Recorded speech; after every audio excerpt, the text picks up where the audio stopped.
Yes, it's people, and welcome back to another video on the Bridge YouTube channel where we bring you all things Chelsea. I'm your host with the most, the Bridge 258, here today to talk about my usual show, which I'm doing as a video today, Up Porsche, where I discuss the latest goings by our other rival teams in and around the league.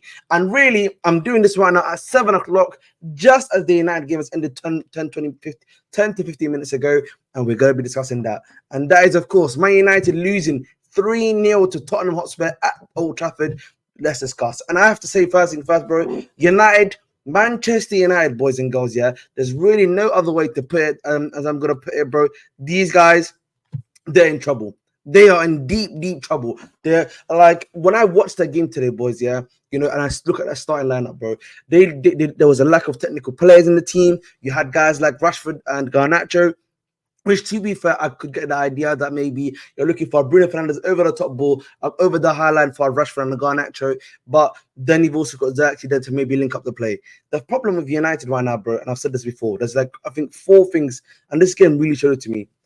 Number one, lack of attacking potency. And listen, yeah, Rashford, we know this guy, bro. He's, road runner, PMP, but you can't find this guy there. Today, he wasn't really that great. You look at Garnacho. Garnacho today is a young lad, but he looks like he was actually trying to do something even in the second half. So I don't really have that much to say about him in that regard. But again, someone that's a bit too young, maybe, as of right now, that can't really be a starter necessarily. Xerxes, same things that I've always said when I was watching him back in his Bologna days, you know what I mean? And even in his Bayern days, great link-up play, can link up the play, can do something so well. But when it comes to a shot, it's particularly when they were down 1-0 in the first half, he had a really good shot, but the shot power is like 0. Like, his shot power, bro, it's too soft, bro. It's almost like he goes for placement over power, in my personal opinion. But his shot power, bro, today, nil, finite, say finite, if you want to call it, however you want to call it at the end of the day. But his shot power today was piss poor, to say the very least, right? And I think for me, when it comes to that, you then look at the midfield. They have Manuel Ugarte in midfield. A guy that you brought up for, I think, something around about the £50 million range. Someone that, obviously we were linked to previously as a Chelsea fan, I would know about. But again, as you guys know, I'm a very big Luton watcher. I watch Luton week in, week out because of the scouting department that we have now and everything, and the teams that we have. So I watched Luton very closely with a close eye. And whenever I was watching him last season, he was not good. He couldn't handle the physicality of the league, was a great, wasn't able to handle the passing and everything like that. And again, you're seeing the same issues at PSG arising at United. That Van de Ven goal, bro, where was he? It was on his side of the midfield. Where was that brother when Van de Ven was running at 90 miles per hour, just cutting through that side, that whole, what's it called, yeah? That whole side of Udogie and was a good Mazraoui. This one, just cutting through. He was just cutting through. Just cutting through, bro. I'm being crazy. Yeah, he didn't even come to track him at the end.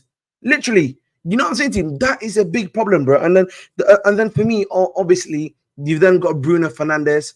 I mean, this guy, once he got his new contract, bro, he was already like, a guy that loses position a lot constantly.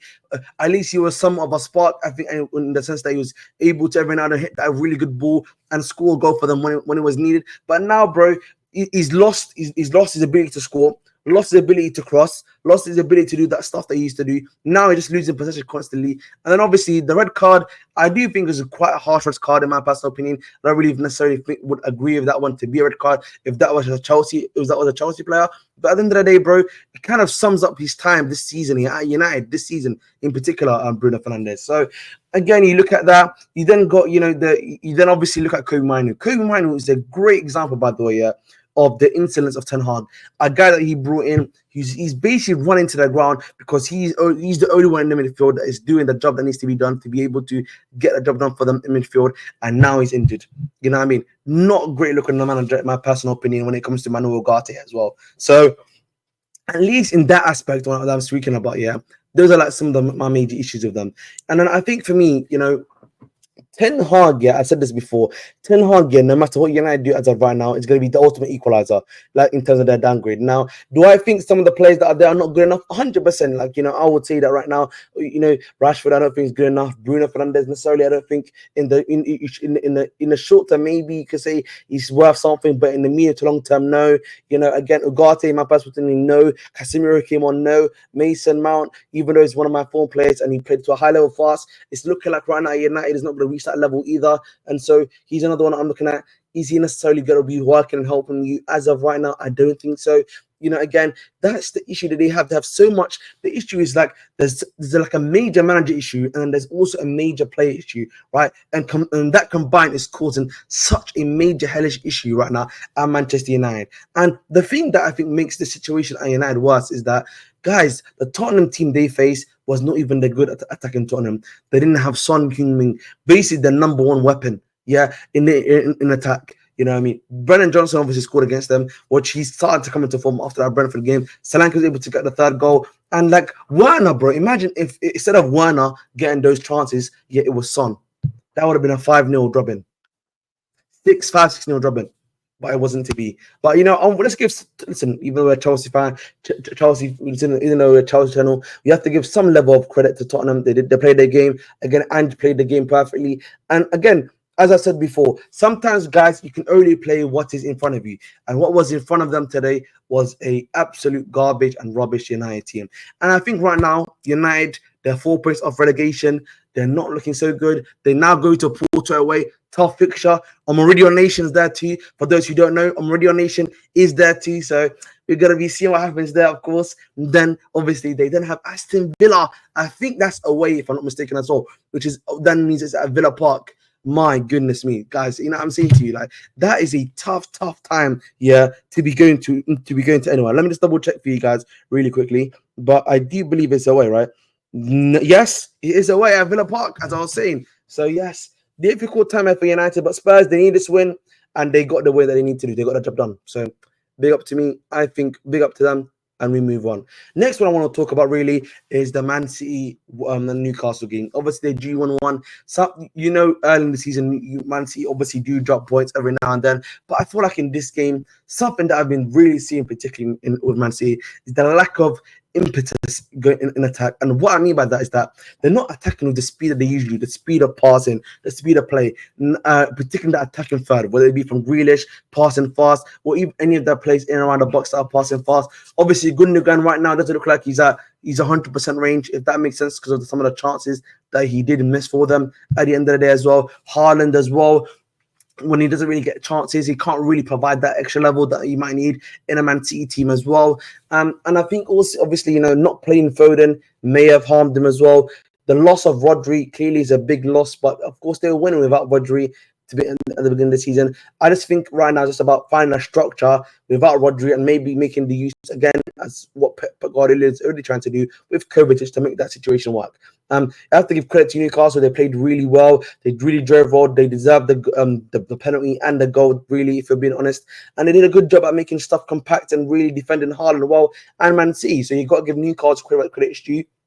They've had a really mixed start to the season. So to get this draw against Man City is a big W for them. So in that aspect, we got to give them credit where credit is due. But I feel like in that game, it's pretty simple, to say what's going to happen there at the end of the day. Now let's move on, obviously, to what I would argue to be the second biggest game, obviously, from the ops, in my personal opinion, and that is Arsenal versus Leicester. Now, Arsenal in this game were a bit more, obviously, they went back to their old style, a bit more open, doing what they like to do best. They get that 2-0 lead. Martinelli finally scoring a goal after going, I think, 17 matches without any GNA. Finally getting his goal, which is, I think, a much needed thing for him. At the end of the day, if they need to get some level of output from him on the left wing if he's going to be a starter. Then obviously they didn't get the second goal, whose name is escaping me right now, but they were up 2-0. But then Arsenal did something unusual, which is that they let the opposition back in the sense that they obviously got Leicester got a goal back. Then Jamie Johnson had that really amazing kick to put the ball into the back of the net to make it 2-2. Hermansen decided to then go Super Saiyan goalkeeper. You decided to go prime check. Prime, whatever you want to call it, in the Barclays era, and decided to really save all those goals except of the final one, which came from a cross, which again Arsenal very deadly on with which just came by an own goal, and then a Havertz score to make it 4-2 in 90 plus 10, if I'm not mistaken. Again, from an Arsenal perspective, you can say, oh look, we came back. They had the mentality, which I think is of course a positive thing. It shows that you're able to get your head in the game, get it right, have the right mentality to be able to get the job done. And to be honest, credit to them and credit to where that's due. At the same time, though, it is a bit worrying that you did let in 2 goals the way you did, and you became so passive in the early part of the second half, where you just allowed those goals to go in at the end of the day. So again, if you're a Man City fan, so if you're Arsenal, I should say, that's something that you need to be thinking about. You don't want to be making those mistakes against medium opposition, middle table to upper table opposition, because they will actually make sure that they put a sword through you and make sure that those situations happen at the end of the day. So that was the Arsenal game. Final game, Wolves versus Liverpool. Again, Liverpool got the win there. They were very much in control, really, barring the goal which Konate allowed, which made it 1-1, which was rather a stupid bozo mistake from him, I should say, at the end of the day. But they got the job done. And that is what matters at the end of the day, man. In this league, you have to just get the job done. And they got the job done, and they did it effectively. And they were creating the most amount of chances anyway. So if from any aspect in particular, they did their job effectively and perfectly. So that's really all I have to say about Liverpool. But again, guys, that is the video. As always, please make sure to continue to like, share, subscribe. More myself 50 subscribers. It would be helpful if you guys can get me there. As always, I've been your host, Mr. British 258. Dedicate your hearts, and as always, make sure to stay blue. Love and guidance.